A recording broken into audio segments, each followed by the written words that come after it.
Rest in peace, O.J. Simpson. You would have loved Celsius. Okay. Dating the episode. Yeah, I was gonna say you've dated this immediately. I was planning on we were gonna release this like late in the month. Well, I mean, That's fine. yeah, it's fine. It is a good day for the most iconic moment in American trans history, which is, of course, the Bronco chase. Shit, that's right. I forgot about that. You're right. It's like one of our great contributions to American culture, alongside everything Wendy Carlos did. Can I just say that this piece of lore about the Bronco chase was not known to me until this exact moment? Oh yeah. Zoe Tur and her then wife were both like the pioneers of helicopter car chase coverage in the Los Angeles area, and so when the Bronco She's chase also she's also problematic for inventing the car chase. Yeah, that's also true, and I do have a long-standing bias against local news channels. So what are we doing here? What is this? This is a clever segue into discussing how Godzilla Raids Again opens, which also involves observing stuff from the air. This is true. Anyways, since I can't remember, let me just remind everybody. This is Queens of the Monsters, a podcast where we are examining nepotism in the aerial fishing sector. The music you are listening to right now is from Godzilla Arcade, 1993. Which didn't actually have a title, it was just called Godzilla. Many such cases. Yes. I am your host. My name is Maya. My pronouns are she and they. I'm here to forget everything about this film. It's very easy to do. Yes. Anyways, Ariel can go. Hi, I'm Ariel. We're doing this in a different order than we did last time. Does it matter? My pronouns are she, her, and I am here to ramble for an unknown length of time on end about things that I'm autistic about, which is the case for all of us. Yes. But in my case specifically, it ran us like half an hour over last time, so... Yeah, I'm not really going to be able to get super autistic about these movies until we hit like the 70s and we get to talk about the Japanese Red Army and like 70s leftist militant groups and stuff. After we watched this movie, I turned on the Godzilla channel on Pluto, which is very good, by the way. Well, it was, I can't remember what it was. Was it Godzilla versus Megalon? Yeah, Megalon. Yeah. Yeah, it was the one with the manga cartoonists and the roach aliens, which I think might not be Megalon now that I think about it. No, Megalon's Jet Jaguar. Let's Gigan? Yes, fuck, that's right. Megalon. So Megalon is not Gigan. Megalon is Jet Jaguar, and the the father is not the Holy Spirit. Yes. Okay. You have not introduced yourself yet. Hi, I'm Lucy. She, her pronouns, and I am also here to be autistic about cool monster movies, and also fairly boring monster movies in this case. Yeah, so this episode's gonna be structured notably differently. One of the reasons for that is that we all watched this like 2 weeks ago. Yeah. And then I got like the worst case of strep throat in human history, and then Ariel also got the flu. So we've just kind of been sitting on it. But we're here now. Yeah, it's okay. I'm fine. I'm fine. I have 4 drinks in front of me. Yeah, that's what you gotta do to get through the movie sometimes. Only one of them's alcoholic. The other 3 are water, Diet Pepsi, and a Red Bull. I have 1 drink in front of me, but over the past about 2.5 hours, I have had 1 nitro cold brew, some water, and now I'm drinking a Celsius. So I'm at maximum pep right now, basically. Lucy got hooked on energy drinks in the past 3 days. I've not gotten hooked on energy drinks. I've gotten hooked on the most efficient way to guzzle fruity flavored caffeine. Lucy got hooked on energy drinks sometime in the past few days. And it's going to probably make things a little weird because she's going to be more caffeined than she already was. Which is saying something. Yes. Okay, so we are here today to discuss Godzilla Raids Again, the sequel to the original film released in 1955. So a year later? Was it less than a year later? It was less than a year, but I don't know how much less. Okay. This was actually called Godzilla's Counterattack in Japan. I'm not actually certain where it picked up the Raids Again title. I would argue that Raids Again is also a valid translation. And it sounds cooler than just Godzilla's It's counterattack or You're right. Godzilla's revenge or yeah, whatever. You're right. it's also more accurate because Godzilla isn't really he's not like directing the like Yeah, he's not Operation Jupiter attacking. or something like that. He's just He's also not really raiding though. He's just kind of there.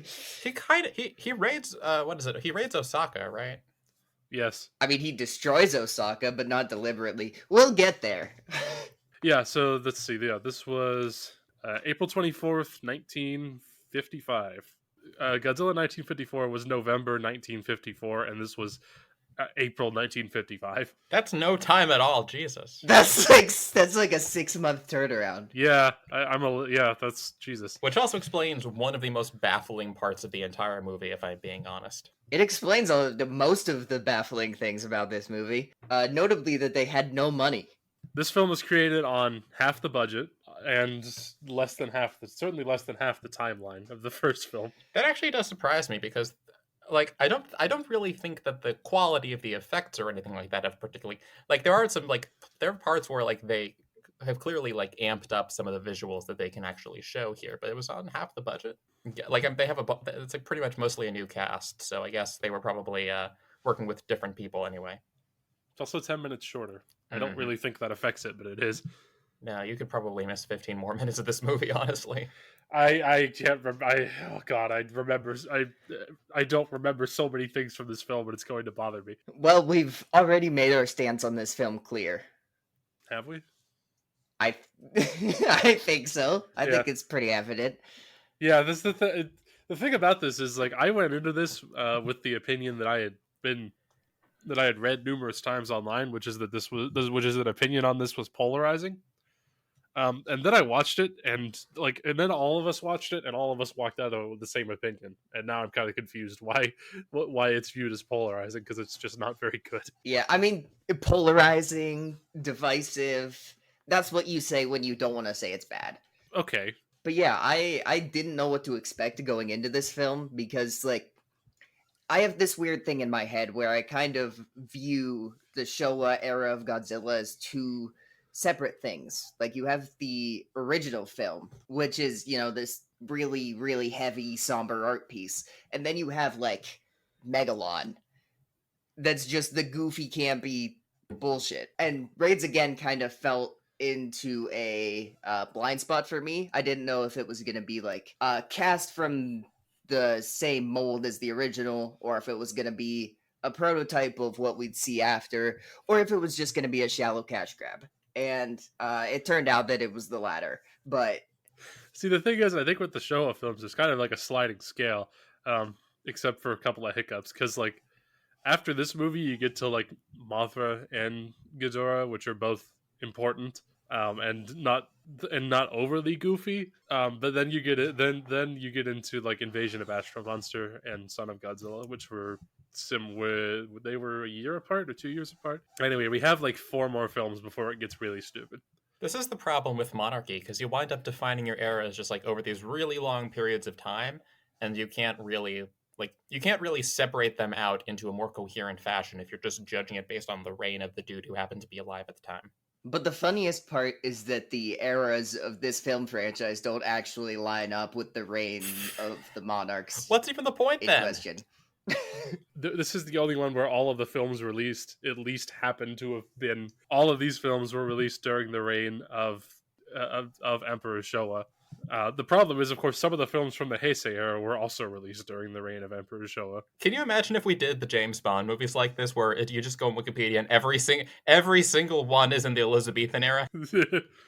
Also, the Reiwa era only has 2 films in it, and one of them was released outside of the Reiwa period. Well, at least Emperor Reiwa is not actively a war criminal. There's that. That is true. That's the first time in quite a while that that's been the case. Anyways, I think now that we've sort of given our summary on what is up with this film, which is that none of us could really muster that much to say about it, because we just keep thinking about other films and how they're better and more memorable. I think there are good things about this movie, but I think they kind of have to be teased out as you go through the plot. But before we get to the plot, we have to get through my shit. Yes, I was going to say I'm going to give it to Ariel, who has opinions. Yeah, so for those who weren't here last time, you should go back and listen to the first episode first off. But that's true. I'm going to take a moment to talk about the suit that was used in the filming of the movie, which is different this time than it was last time.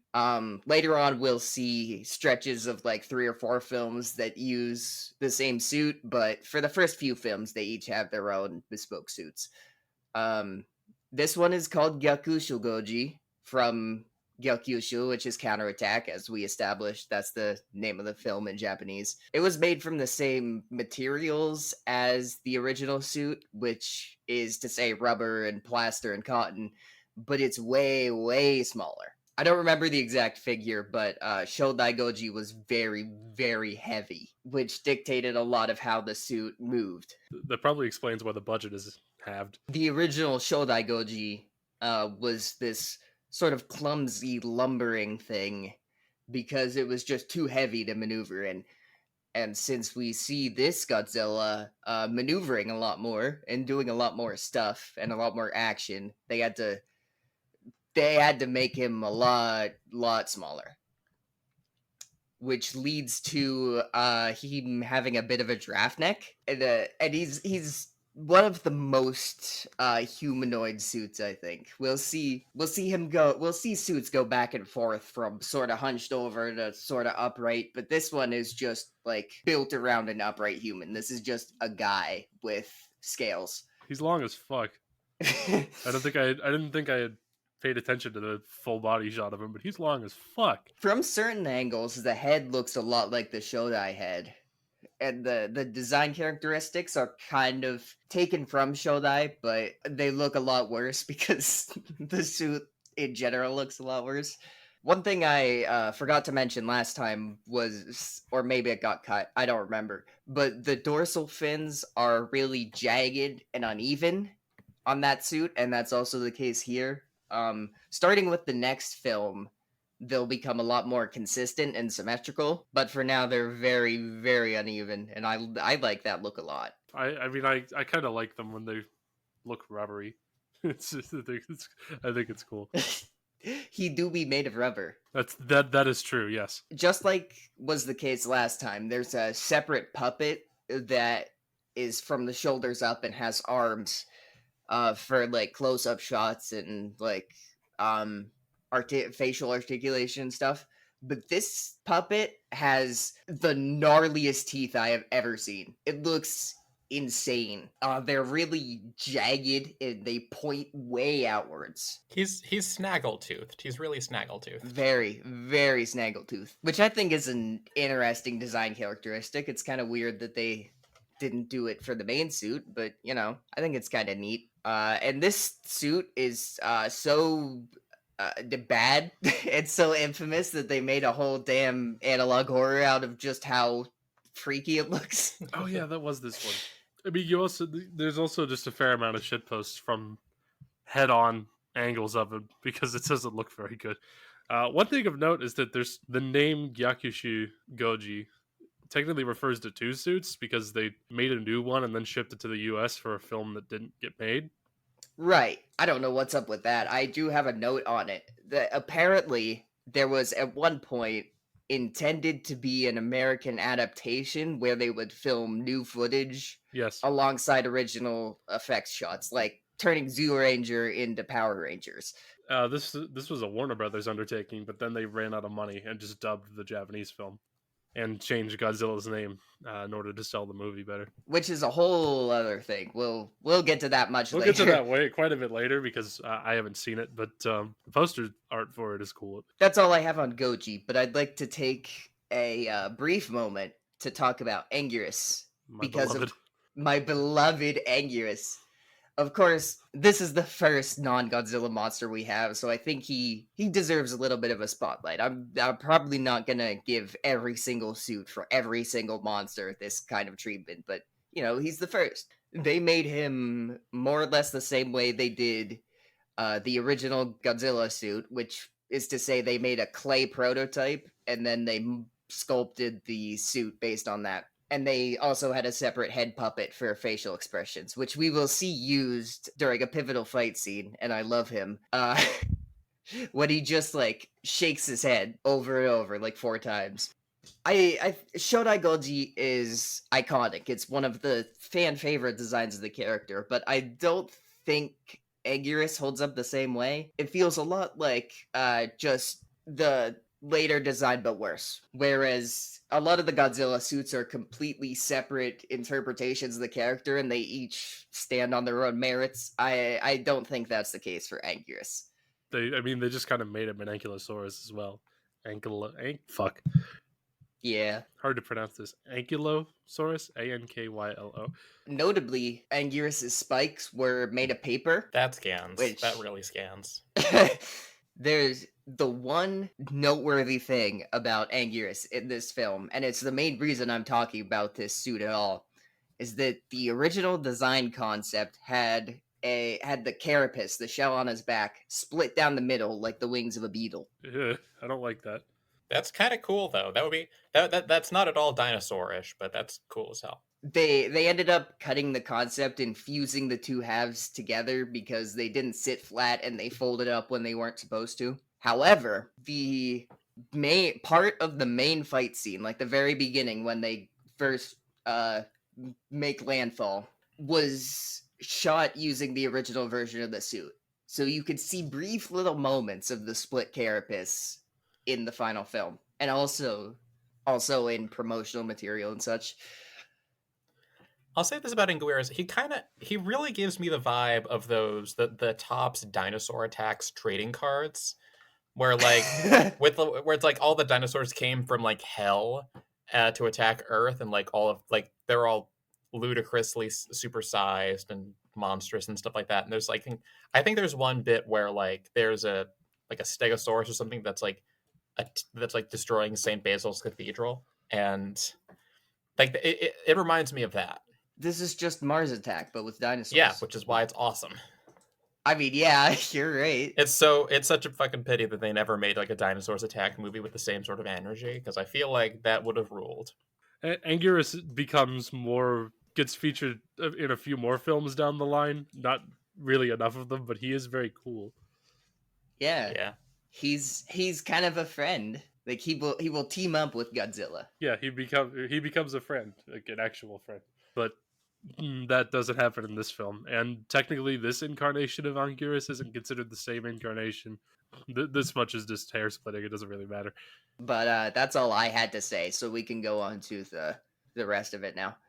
Yeah, we are going faster. Okay, so this film opens with more people just doing their stupid grunt work bullshit, much like the last film. People doing their jobs, being gainfully employed, flying planes. This time it's for a fishery company, but they are in planes rather than boats, which makes it different than the first one. Well, okay, they're a fishing company. They use boats, but they have a couple of like seaplanes that they use for spotters, essentially, which I didn't know was a thing, but I guess it is.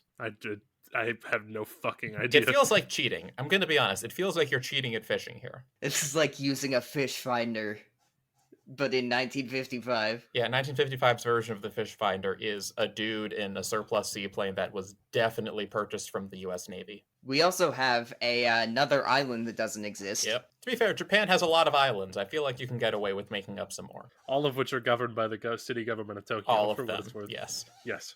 Is Godzilla technically a resident of the Tokyo Metropolitan Authority? Could you give him like an ID card? I'm assuming that they have ID cards. I would imagine he could. They typically find him off the south coast of Japan, which is governed by the Tokyo Metropolitan Government. I should provide some context here. All of the islands, or all of the small islands south of Japan, are governed by the city government of Tokyo, and I'm not sure why that is, because they're really small. Basically nobody lives there, and they're also like Tokyo is also like the closest like actual city to there, I think. And I mean that is technically true, but it seems very strange. Anyways, the fact that the Godzilla people have invented a new island means that we have to of course ask if the US captured it in World War II. It would be really awesome if you made a movie with the premise of like it's like one of the Clint Eastwood Iwo Jima movies, but instead it's just a bunch of Marines who wind up fighting Godzilla. Ultimately, I was going to make a joke about using American island hopping forces as a cover up story for Godzilla, but they do that. Not in this film, certainly, but Yeah, they will do that eventually. in any case, we open with an employer of this fishery and pilot of this seaplane hitting on a woman over the radio that also works for this fishing company. Yeah, so Tsukioka is the name of our pilot here, and his girlfriend Hidemi, by the way. When we said nepotism at the start, we're not kidding, because Hidemi is a radio operator for this fishing company, and also her dad runs the company. So Yes. I do not think she was hired on merit exclusively, especially because she's really unprofessional about flirting over the radio. Yeah, and as she's doing this, she gets yelled at by her coworker next to her because you can't flirt with your coworker boyfriend anymore because of woke. You can't have an office romance over the guard freak anymore, and that's a shame. Because of woke. You got to stay on guard frequency. What can I say? It gets people. I killed. mean, you're right. So Kobayashi, a different pilot, has engine problems, and so he makes an emergency landing on Iwato Island, which is this like super rocky, uninhabited island. And so Tsukioka, because they're both of them are in seaplanes, is like immediately dispatched to go and rescue him. Yeah, it's just Tsukioka who's just is like, hey, I'll go rescue him. Then he also lands at this same island, and he finds Kobayashi, who's like, yeah, I'm fine. I sprained my wrist a little bit. The dramatic tension in this is less than you would expect for a seaplane crash, honestly. Yeah, he's just kind of chilling. Yeah. Like, if I recall correctly, he like started a fire too. Like, he's just hanging out. It's. I mean, this could have turned into Castaway if we really. Another movie that would be improved with the presence of Godzilla. Yes. Yes, that's true. Tom Hanks fighting Godzilla. That's another. That would actually have been a better script than Godzilla '98. Yeah. Yeah. I feel like you could like Mandela effect into existence. You know, like that movie that didn't exist, Kazam. I feel like you could do that with an American Godzilla movie from the 1970s starring O.J. Simpson. I feel like from the tower, like, you know, he was in the Towering Inferno. That was 1974. I feel like you could make this happen. We've done 2 distinct OJ references in one episode. Well, yeah, he's dead now, so I think we can get away with it legally. He sure is. He died today. He died today. Just to really date the episode. The second greatest player in Buffalo Bills history, if that book I saw at the library one time was any indication. But it's not, because it does not turn into Castaway, because he just immediately lands and finds him, and he's like, all right, let's go home. And then they look up and they see Godzilla. Yeah, that's basically what happened. This is kind of a neat shot. It is really good, actually. Yeah, I like it. They hear some funny noises and then go up a mountain or some. I don't even fucking know. They're standing at like the bottom of a ravine, looking up. And yeah, then we see Godzilla and Anguirus introduced in the first 5 minutes of the film, which is actually typically a hallmark of a good Godzilla film. Unfortunate. They recognize Godzilla immediately, but not Anguirus, which is fair because nobody would recognize Anguirus. They're fighting each other, and there's a fight sequence, and then they eventually just fall into the ocean, if I remember right. Yes, they like Godzilla tackles Anguirus into the ocean, and they're just gone. Yeah, and then the guys are just like, okay, well, time to go home. They go back to Osaka and call the police, I assume. I don't know. What do you do? They literally call the cops, and so we go over to a meeting in Osaka, and the only authorities in this room appear to be the Osaka Police Department. There's nobody from the government. There's nobody from the self-defense force. There's just the Osaka PD in some pretty snazzy uniforms, but like still. Well, the first film was made with the support of the Japan Coast Guard, so they had to recognize them. If the Japan Coast Guard did not support this film, maybe they cut them out of spite. Maybe, yeah, but there's other shots of like naval vessels and aircraft and stuff. So it's not like, so it's just really funny to me that there's like, I would assume that there would have been like more civil defense authorities or something like that, especially considering the direction this movie goes. If imagine if like in 1998 it was like in the 1998 movie, if it was exclusively the NYPD. That would be very funny. Nobody in New York would have made it out alive. So in this meeting is seemingly just a bunch of random Osaka policemen. We also get our first returning character in the Godzilla franchise, Dr. Yamane from the first film, who they bring in as sort of a resident expert witness. I suppose. I actually don't know, thinking about it. Yeah, because he knows Godzilla. He was like right there, so they're asking his advice. Also, they ask his advice on Anguirus. So then we get, much like the first film, we get a lesson in what dinosaurs are. Yeah. Which I appreciate. it's cool. It means they're educational films. Except that they're really not educational films because that's not at all what dinosaurs are. Okay, very true. And like they're reading through a book that is written in English, as far as I can tell, written left to right at the very least. But they have an illustration of an ankylosaur that I'm pretty sure is just concept art for Anguirus. This is and the report that they're reading is from a scientist that they specify as Polish. Yeah, the Poles are here for some reason. The Poles are like here for a conference or something like that, so it's just like really convenient that they happen to be in town. There are no Japanese paleontologists. They also say something that I meant to research further because it was totally like out of pocket and I didn't understand it at all. But they say that the Ankylosaurus brain is like spread out across its abdomen. Oh yeah, they did say that. That was bizarre. And by extension, they say that this is also the case for Anguirus. I don't think that was ever like. That's definitely not true. That cannot be accurate. I mean, I obviously it's not true now, but I don't think it was thought to be true then either. Is what I mean. Like we did know much less about prehistory at that point in time, but like I don't think we were that dumb. So then they show then they put on a movie and they put on Godzilla in 1954. Yeah, I was gonna say after we get to a discussion on how to defeat Godzilla, and so in order to plan, the boys bring out a bootleg copy of the first film. And we just kind of watch Godzilla in total silence for several minutes. Yeah, it's a silent copy of the film, apparently, because we are seeing it in silence. Camera pointed at a projection screen that is actually projecting the film. And the only sound in the entire scene is the sound of the reel spinning. And also the fucking wear and tear on the film. Yeah. And apparently they got some really amazing angles during the Godzilla attacks of the previous year. Like they have the shot of like him, firing off the atomic breath and like of various soldiers shooting at him and everything like that. And so I guess just off screen in every single frame of the first movie, there is an extra cameraman just like cranking away. Yeah, that was kind of what I was wondering. Like, if this is newsreel footage of the actual attack, who was filming this and how were they filming it? Because you get like close up shots and shit. It's a really dangerous job that someone has to do it. You got to be the Godzilla B-roll guy. This goes on for 5 minutes, basically. I didn't time it, but I knew it was longer than it should have been. Yes. And this is the first evidence we have of this film having zero money, approximately. Zero money, zero time. Because we just have 5 minutes of reused footage that's like not even like disguised at all. Because of course, reused footage will become a staple of this franchise, but usually it's just little insert shots or something that you could like suspend your disbelief and conceivably believe is, happening in real time. They don't do that here though. It's just here's Godzilla for 5 minutes.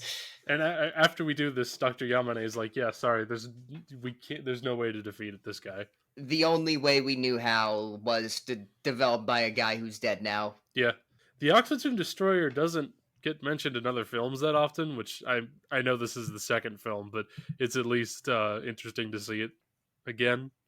It is mentioned in Godzilla King of the Monsters, though, where it does have the amazing moment presumably where you're talking about Monsterverse. Yes, the King American of the one. Monsters. Yeah. I was also confused. Yeah, where you do have the amazing David Strathairn getting to say Oxygen Destroyer, which is just awesome. It also shows up in Godzilla. You got to Mecha Godzilla, but it's just footage from the first film, and I don't remember why it's in there. Well, they made a new skeleton for Against Mechagodzilla, didn't they? Okay, so I think we talked about this in the last film, but they needed a bunch of flashback scenes for Godzilla against Mechagodzilla, and instead of just using shots from the first film, they went and reshot a bunch of it. And it's still very strange. But the Oxygen Destroyer footage, I think, is just reused from the first film. Well, as it turns out, it might have been the wise decision to shoot new stuff, because the old stuff looks absurd in this context. See, this is the thing about this film. We're just talking about other movies. Yeah, you get sidetracked talking about other films because there's nothing to talk about. Yeah. And this is literally what happened to us, because as soon as it was over, we started watching another Godzilla film and immediately started having more fun. Partially because just like the '70s hit and the Godzilla movies instantly turned into Clutie, I guess, and just yeah, it's much more interesting to look at. There's a lot more sort of contextually going on, I suppose. Dr. Yamane does tell them that Godzilla is attracted to lights. I don't remember if they actually said that in the first film, or if they just made it up There's for this film. he was following after, the spotlights and the helicopters, but Yeah, they specifically mention it in passing, I think, when Godzilla attacks the newscasters on the maybe. tower, who are like firing flashbulbs and Okay, everything. that makes sense. I don't remember, but that makes sense. Godzilla is attracted to electricity, much like Chuck McGill. At this point, it's not 100% clear to me why it was not 100% clear to me why they wanted to extinguish Godzilla again, because He's not doing He's anything. not really doing He's anything. just fighting Anguirus on like uninhabited yeah, islands. he's not even anywhere near mainland Japan. Presumably, they're afraid of what could happen because of what happened last time. Yes, and that does then become true, because he then pops up in Osaka. Is this furthering the metaphor? I have thoughts on this actually, and I don't know if I'm a little bit out of order here because I really like the extended Osaka sequence in this movie. It's like it's absolutely the highlight of the movie for me because like thematically here, it is very much sort of taking the Godzilla analogy from him just being the bomb to him like being. It's basically like the Osaka scene is basically an air raid. Like the entire city is like darkened. There's blackout curtains and stuff like that. There's like guys who look like air raid wardens going around, and it's like there's just this sense of like horrible anticipation, and I think it really works here. And it works because like the destruction to Japan wasn't just the atomic bombs; it was also strategic bombing. It was the firebombing of Tokyo, everything like that. Yeah, we get our first explicit mass death during this sequence. Yeah. Yeah, As in like explicit, as in like visible, and it's prisoners. So as a result, you know that it's okay. it's okay because of course these Right. guys only want to escape and be free from state control, and that's evil. That's an evil thing in Japanese society and in American Yes, society. But Japanese prisons and like the justice system have a particular reputation, and I'm sure that reputation was true even back then. So it's It, probably actually more true yeah, because of the military government. yeah, and as we're just being first introduced to this side plot of prisoners being evacuated, I'm just gonna say that this plot point goes nowhere, and I don't understand why it's in the movie. Yes, it absolutely goes somewhere because of course because there's an extended sequence where a group of prisoners are being transported in a van, and those prisoners kill the guard, and then several of them bust out. Do they steal the police vehicle or do they steal a different vehicle? I forget. They steal the van. I'm pretty sure that they're being transported Okay, in. and then it leads them into this pretty elaborate chase sequence that goes straight into an oil refinery, and then they just crash dramatically, which causes like a whole fire and an explosion, and the entire refinery goes up in flames, and that is what attracts Godzilla to Osaka to like actually destroy the place. And again, like it's a really good sequence. It really conveys like the scale and like the sheer sense of like the foreboding and the doom and all. And it's I don't know, I really like it. it's also like a fucking Benny Hill sequence for a It is moment. also kind of Benny Hill, to be fair. It was very jarring, and I just don't understand what they were trying to do. It didn't make any sense to me. The plot point I'm thinking of is the two or three prisoners who get a sort of spotlight as they're escaping, and then just kind of die. Yeah. It's kind of pointless, but it's also kind of nice to see these guys like aspiring to freedom and stuff like that. Like, they're And then they crash a fuel truck into an oil refinery, which makes it explode. well, that's the Hays Code. That's the Hays Code for you. In Japan? I'm sure that post-war Japan had its own kind of Hays Code or something like that. Probably. I have some other notes here that I just have to talk about. Our main character here, he's driving around and the police hail him down to use his car to catch the prisoners who are escaping in the paddy wagon. But he drives an imported Mercury, a left-hand drive with a tiny little hood scoop. The hood scoop was factory, but he drives a left-hand drive car, and there are other cars like Chevys and Dodges, like delivery vans and stuff, alongside domestic models like Isuzus and Nissans. The police cars are Chevys. I don't know if this was a real phenomenon in Japan in the 50s, but there is a lot of left-hand drive American cars in this movie. Yeah, I was gonna say I don't know if this could conceivably be like a post-war effect thing. I don't know. Like after Godzilla destroys Osaka, there's an extended scene at a mountain inn before a guy gets married, as I recall. We're right about the point in my notes where we get to the fight scene. Yeah, between Godzilla and Anguirus, I suppose. Yeah. Yes, which is easily the highlight of the movie. It's really, really good. No question about it. You could stop watching after this. Actually, you'd be fine. It's a lot like later Showa films in the way the Godzilla fights Anguirus, because of course in the original film he didn't fight anyone. He just kind of walked through the city and blew shit up. But with Godzilla and Anguirus here, they kind of like wrestle a little bit, like we would see in a lot of other kaiju and tokusatsu films in the future. So this is sort of the prototype in a way. But in turn, it takes on a much different tone. Like the destruction is just effect shots. It doesn't get the same emotional focus as it did in the first film, because this film doesn't have any emotional drive. Yes. Like the first one did. Yeah, we see Godzilla fight another kaiju for the first time, which, like this film or not, that's pretty damn important in the character's history. And it's good that it's the only good part of the movie. Yes. The JSDF also tries to blow them up while they're fighting, and that doesn't do anything because, duh. Okay, the Japanese military actually does do quite a bit more to ultimately neutralize Godzilla in this movie, but they still really can't do shit. Yes. The police are also trying to help with their standard issue revolvers, which I'm sure is doing a lot of damage. This is something that gets explicitly played as a joke in a couple other Godzilla films, GMK for one of them I know, where random Japanese policemen just pull out their service revolvers. I mean, that's a very average cop thing. Have you guys ever seen that one video of the Macy's Thanksgiving Day parade balloon? I believe it was Barney that suffered like a catastrophic failure, and one of the cops just fires on it because that's the only thing that New York City police are able to do. That and play Candy Crush on the subway. That's it. True. Are we doing American anti-police discourse in a podcast about a Japanese film franchise? I'll do anti-police discourse in any context. Okay, well, yes, but I don't think the audience needs us to explicitly turn to the camera and say that we're leftists. I think that's just kind of implicit. Well, yes, but the point is that, like, compare it.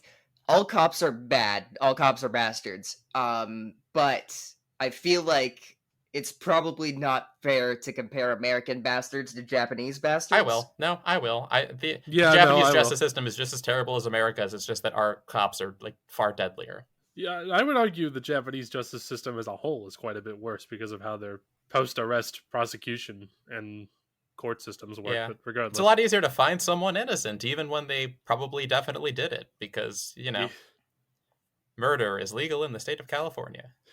Have you ever played Ace Attorney? Because that's kind of because the weird restrictions that they operate under are basically real, is my understanding of the Japanese court system. Yeah, that makes sense. Yeah. Do all the judges have to wear those beards? I really hope so. Instead of like barrister wigs, it's just the Ace Attorney judge beard. That would be cool. Yeah. I would do that. I would also do that. Yeah. Anyway, Godzilla chomps on Anguirus. Yeah, bites down on his neck and we see blood. A lot of blood. Yeah, is that a first in the Godzilla film? I don't remember. I believe so. It's certainly the most blood we've seen thus far. Yeah, it's good. Yeah, it's kind of unnerving at a point, honestly. And he's just kind of like dead. He's like real dead. Yeah, anger. Yeah, we see that kaiju have the ability to kill other kaiju, apparently, which humans can't. Anguirus did shrug off the incandescent light, though. Yes, yeah, Anguirus shrugs off the atomic breath at one point, even. Yeah, that's what the Okay, I wondered if that was what you were going for. No, he gets atomic breath, and it's just kind of fine. And he just kind of rolls his head a bunch. Yeah, Yeah, he spins around. It's weird, but it doesn't have any effect on him. The only thing that has an effect on him is being Chomp. bitten. Yeah, being bitten in the neck. Which is a very effective attack against most things, really. And to be fair, knowing a lot more about the second incarnation of Anguirus and how he's cool, I did not like this scene because I like Anguirus. Because Anguirus is a friend. Yeah, he is. You didn't need to do that. Well, it's his first appearance. We haven't established like the kayfabe lore yet. I don't know if it's kayfabe, it's just fiction. You've been watching too much Iron Chest. Godzilla has earned the ire of the Ota faction. Yeah, we are 2 for 2 on podcasts referencing Iron Chest. But Godzilla shows up, fucks up Anguirus, refuses to elaborate, and leaves. He does fire the atomic breath at Anguirus' corpse, which I guess was just for the purpose of flexing. Just double tap. Yeah, and then he leaves. He just goes back into the ocean. Yeah. And it kind of makes you wonder why this fight happened in Osaka and not like Iwado Island or some other uninhabited Pacific island. I mean, obviously it's for the movie, but plot driving. But thinking about it in universe, like what drove these monsters to the mainland? I think the only real like explanation is that Godzilla saw the fucking seaplanes and was like, "Oh shit, people still exist. All right, I gotta go destroy Osaka now." There's a lot of things about this film that we don't really get an answer to. We don't really ever get an answer of where this incarnation of Godzilla came from, I don't think. No, not really. He's just kind of there. Yeah, like I guess the implication is that because they continued above ground nuclear testing, that they created another Godzilla because it also created Anguirus. That's what Yamane says at the end of the first film.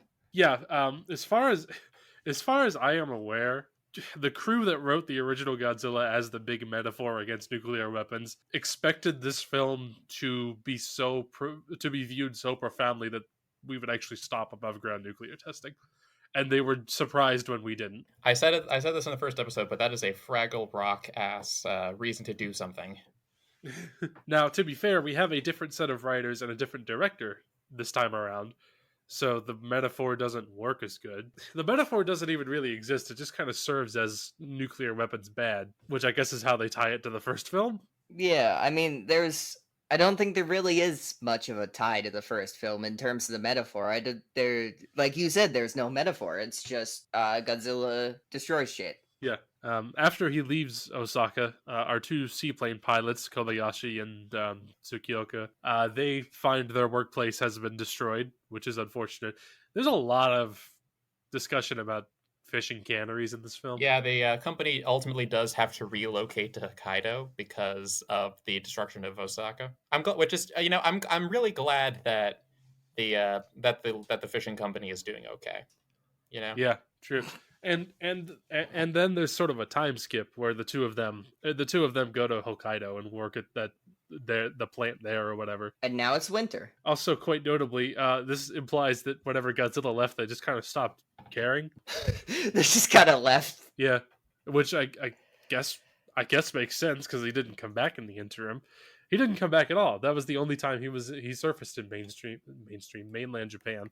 We go to their corporate company holiday party, is it? Yeah, I guess it is a holiday party, isn't it? I initially thought it was like a wedding, like it was like a bachelor party or something like that before someone's wedding, but because we then get a scene where we get to sort of reunite and see a conversation between our protagonists and a couple other people that worked for the cannery that we saw earlier.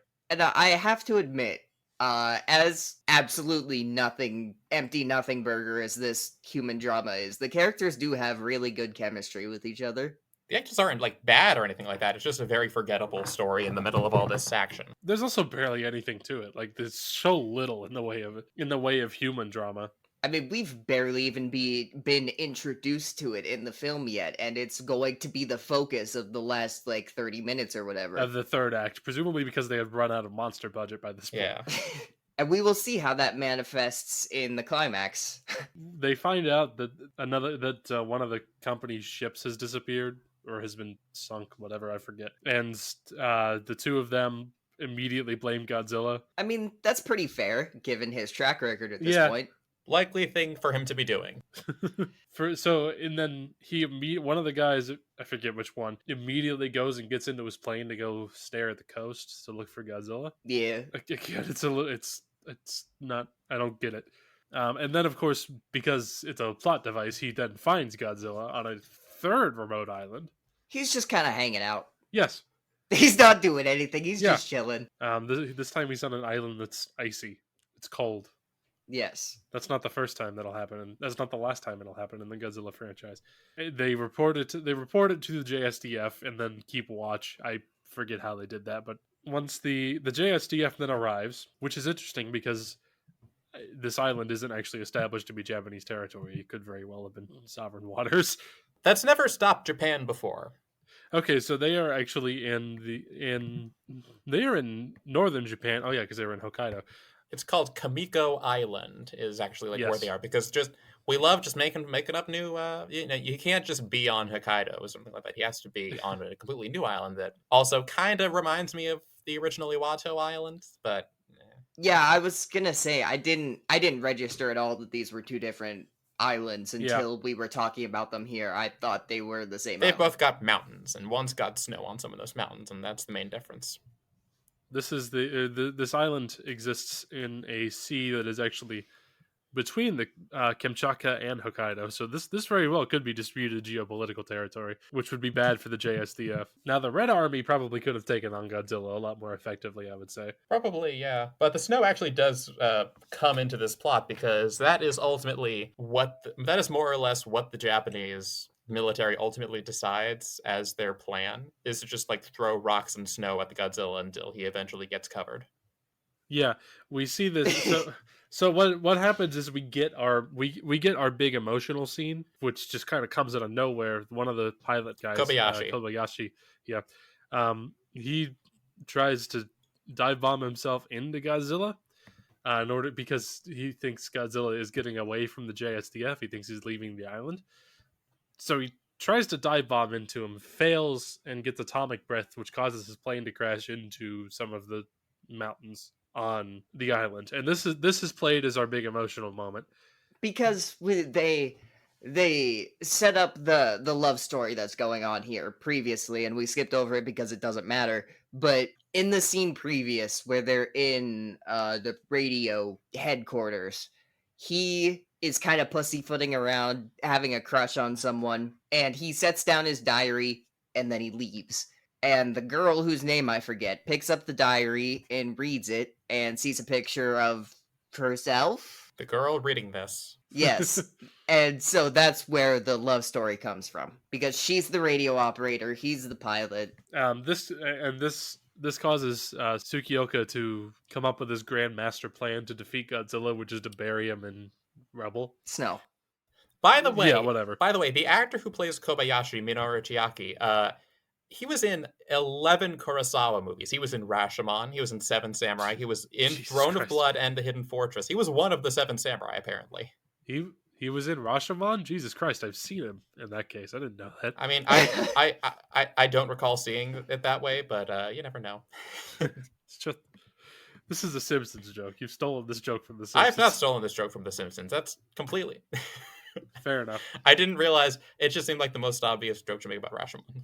He communicates this plan to the JSDF, who immediately listen and start just... Yeah, we don't got any better ideas, so why not? And just start bombarding the mountains or whatever. And then we have an entire final climactic sequence. I don't know how long it is, but it's all just reused footage. Yeah.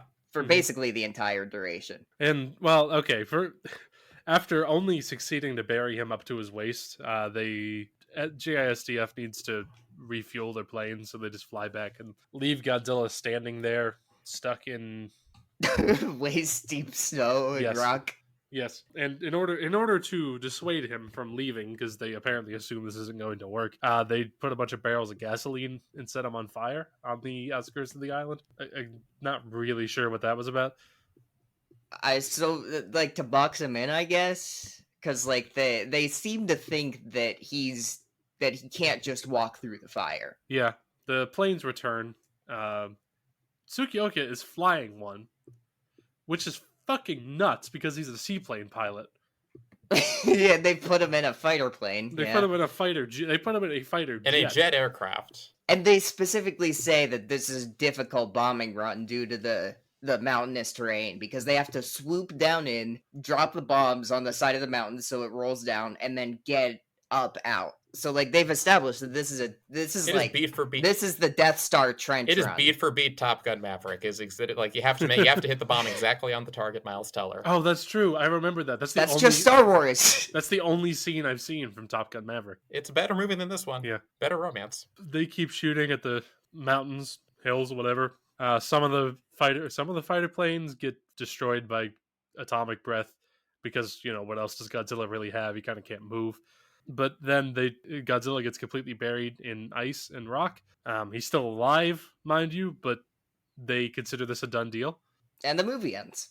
Yeah, and then we get our triumphant final line, which he says, "Kobayashi, we buried Godzilla for you," and that's the end of the film. Nobody else died. Nobody else died in this movie whose memory you could possibly be fighting in. That's the end of the film. We got through that. We got through that in an hour. Impressive amount of time. Yeah, because we could move on to the scale now. Well, do we have any final thoughts? Because I just don't get what was going on. I had a hard time staying awake during this film. I have to be completely honest. It's much more of an action movie than the last one was. The destruction is de-emphasized, and it's more or less a side effect of the action that's happening. Whereas, as opposed to being the thematic center point in the film. Now, I will say that this does begin a theme that we see later on in the Showa franchise, which is Godzilla not destroying urban areas. And this is a budgetary restriction, I'm sure. I will be very excited to see that, because as we said last time, I like the little foam mountains. Yeah, you get that quite a lot in the later Showa films. But to see it in one this early was very strange, because this is still supposed to be the serious era of Godzilla. Yeah. As a matter of fact, it is one of two films in the serious Godzilla era. I'd like the human drama in this film is kind of setting a template for the rest of the films, in that it's very small scale. It's like the first people in the movie to see Godzilla and survive are like the protagonists that we're following throughout, and like they just happen to be the ones who come up with all the best plans and stuff. Yeah, and and to some extent it's outright ephemeral. Yeah, all of it's ephemeral. There's a whole side plot that just doesn't go anywhere, where I mentioned it earlier, but there's a couple specific prisoners who escape, and they're on the ground in Osaka when Godzilla and Anguirus are fighting, and they flee into a subway, and it floods, and it kills them. The subway gets flooded and kills them, and that's the end of the plot. That's how they die. Congratulations. That's that. There's more relatable characters in Chibi Godzilla than there is in this film. Well, none of us are actively seaplane pilots, so I suppose we'll never really be able to understand. Well, none of us are chibi renditions of scary giant monsters either. But spiritually, we're closer to that than we are to being a seaplane pilot. Sure, I can live with that. That makes sense to me. There's no deeper meaning to this movie. There's no, meaningful metaphor. It's just action, except there's no action either. Yeah. There's one action sequence in the entire film, and then a whole lot of bullshit. Yeah. While we're sort of wrapping this up, I do want to talk about the US version just a tiny bit, even though I haven't actually watched it.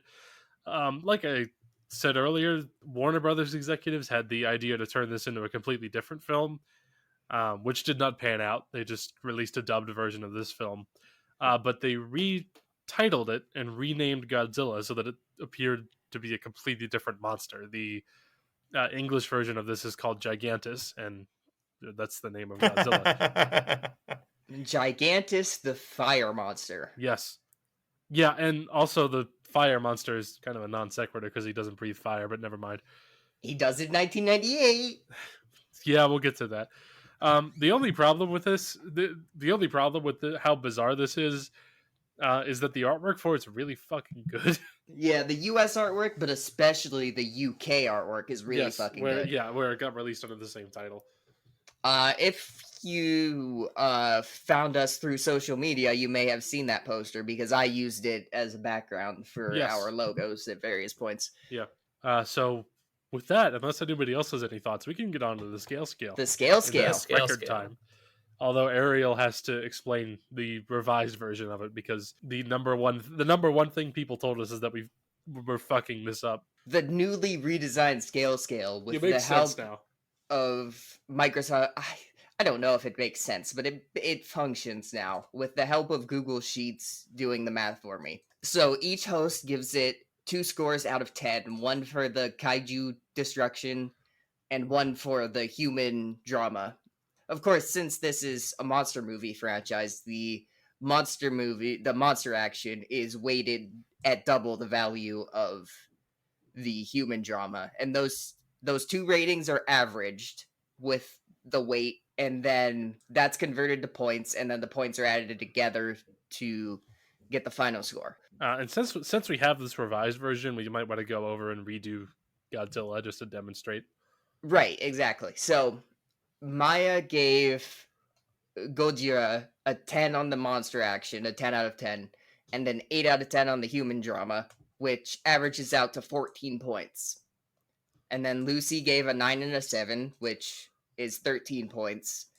And then I gave it a 9 and an 8, which is also 13 points due to rounding, but it's like 12.5 and 13. It doesn't matter, they're rounded. And then the total final score is 40 points out of a maximum of. Yeah, what is the maximum? If the maximum is 15, then right, so it's 45. Yes, correct. So the final score for Godzilla, the 1954 film, was of 40 points out of a maximum 45. Which is about right, I would say. Yeah, I mean, Yeah. So now that we've explained that, let's do Godzilla Raids again. I don't want to go first this time. I'll go. So for the monster action, like, I really liked the Osaka sequence overall. I thought, but at the end of the day, I just did not find the monster action to be nearly as like compelling or grounded or anything like that. So I'm going to give it a 6. And then for the human drama, I mean, just dear God. I mean, it wasn't anything like actively offensive. It was just absolutely dull as hell. So I gave it a 7 for Godzilla. So I feel like it's such a downgrade. I'm gonna go for a 3 for also just for like Holy just hell. for how like forgettable it was. I might want to revise it depending on how bad the drama and plotlines get. But it wasn't even like bad in like a goofy way. It was just bad in like a I don't particularly care kind of way. So a 6 and a 3 comes out to 8 points, which compared to the 13 that she gave to the previous film is a bit of a step down. Yeah. Yeah. I feel very similarly, but I'm a little bit more forgiving, I think. The Osaka sequence is really, really good. Yeah. If we were judging it just based on that, it would probably be like an 8 or so. But that's just one tiny little sequence in the entire film, so I have to knock off points for it. There's not enough of it. Yeah. So I'm going to give it a 7 in that respect. And honestly, probably also a 7 in the human drama, because like it's cute and it's functional. So I don't think I can give it a really, really low score because it works. It's just not interesting in the slightest. See, I'm glad we're going last because I revised, because this is making me rethink my what I was going to say. Yeah, so my a 7 and a 7 comes out to 11 points, which currently has us at a running total of 18. The monster action sequence score that I had was also a 7. I think it's cool. I like Anguirus. The Osaka sequence is cool. It's fine. We see more of the monsters this time, I would say, which does help it, even if they're not doing anything. So that's a 7. Human drama, I was going to match Lucy's score on this, but I know that it gets worse. Yeah, I might have to line. reevaluate my thoughts on just how rough it can get. And like I would like to give myself room for that. So I would say 4 because I think that gives me an adequate amount of room for some of the future films. I am seemingly very kind to this film. Yes, yeah. It seems so. So that's so a 7 and a 4 comes out to a 9. for the total score. Yes. So it's only like I think it's fair to say that it's only about 2/3 as good as the original, which is like reflected in our score. Yeah, sure, I can live with I that. think that makes sense. Here's the thing. This does not suffer the problem that a lot of later Showa Godzilla films have, which is the throwing in the towel syndrome. There was heart and effort in this film. It just didn't translate well to on screen like the first film did. And I don't know if it's bad directing. I don't know if it's a budget issue or what. It just doesn't do it in the same way that the first film does. So it gets a much lower score as a result. But trust me, we'll get much worse than this. Well, I am excited. Yeah. Yeah, I mean, the next film we have a 5-year-old in blackface. So like, No! Oh, I was unaware you of didn't this. know that? I don't think you did. You mention this one to me specifically because I think we talked about this one. there is a racist neon sign in this movie, but oh no, That's true. Sorry, actually, a 5-year-old in blackface smoking a cigarette. The Godzilla versus King Kong is King Kong versus Godzilla is a deeply strange film, which we will get to next. Except Lucy won't be here. Lucy will return in Yes. Lucy versus I don't know, Ebira, maybe. Lobster. True. Just to close a little bit, this film did not do well, or did well at the box office, but did not. Everybody hated it at the time, is my understanding of it. And everyone still hates it today. You will hear people call it polarizing. I think some of the people that say that like it themselves and don't want to admit that it has low ratings. But no, this is not polarizing at all. This film is boring, and that's kind of the cardinal sin that a film can commit, as far as I'm aware. Yeah. There's no funny scenes. There's nothing to keep me hooked. There's just nothing there, and so I will probably never watch this again. I might watch the Osaka Damn. sequence just because like it is an interesting sort of demonstration of like building anticipation and stuff. But besides that, Okay, fair enough. So Glowing praise from the Queens of the Monsters cast for this film. we will give genuine, full-hearted glowing praise for a lot of worse movies down the line. I'm sure. Yeah. Because the problem is ultimately that this film is boring. Yes. Yeah, there are fun bad movies coming up. Yes, and this is a unique problem to this film specifically. As far as I'm seeing, there's still some of the films that I haven't seen. Yep. And so I guess we're ready to wrap it up then. Yeah, that was surprisingly easy because there just wasn't much we could say about this other than that it was boring. And that all cops are bastards. And that all cops are bastards. Especially Mark Furman. This was such a short episode, I actually did not finish my second Red Bull. I have finished my 1 Celsius. It's the sparkling Oasis vibe. Would Celsius please sponsor us? Celsius, please sponsor our. I will drink a Celsius every single time we do an episode.